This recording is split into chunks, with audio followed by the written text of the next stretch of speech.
সাবিক নিয়ে ভাই টানাটানি করবেন না। জাতীয় সঙ্গীত বাতিল হিসেবে আমি কোনো যুক্তিসঙ্গত মনে করি না। কারণ হচ্ছে যে আমি আমার জন্মের পর থেকে এটা শুনে বড় হয়েছি।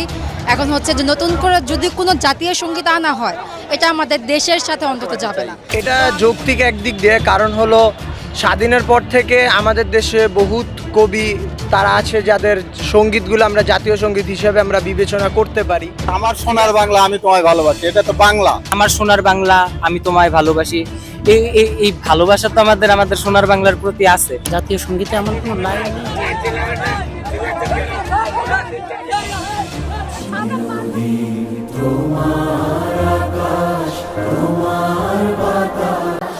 এদিকে এই সোনার বাংলাদেশ দ্বিতীয়বারের মতো স্বাধীন হয়ে আবারও একের পর এক আন্দোলন, একের পর এক ভাঙচুর। সূত্রের রেশ ধরে জানা যায় বাংলাদেশের জাতীয় সঙ্গীত পরিবর্তন নিয়ে দেশের মাটিতে চলছে নানান সমালোচনা। স্কুল কলেজের কিছু শিক্ষার্থী বলছে জাতীয় সঙ্গীত পরিবর্তন না করার পক্ষে। তারপরেও দেশের মানুষ বলছে ৬ সমন্বয়ক কিন্তু এই দেশে স্বাধীন করেনি। এই দেশ দ্বিতীয়বারের মতো স্বাধীনের পিছনে এই দেশের সাধারণ মানুষের অনেক বড় অবদান আছে। মিরপুর থেকে এক শিক্ষার্থী বলেন, যারা ছাত্র জনতা থেকে সমন্বয়ক ছিল, তার শেখ হাসিনাকে পদত্যাগ করার পর দেশে এরা আবার কি শুরু করছে।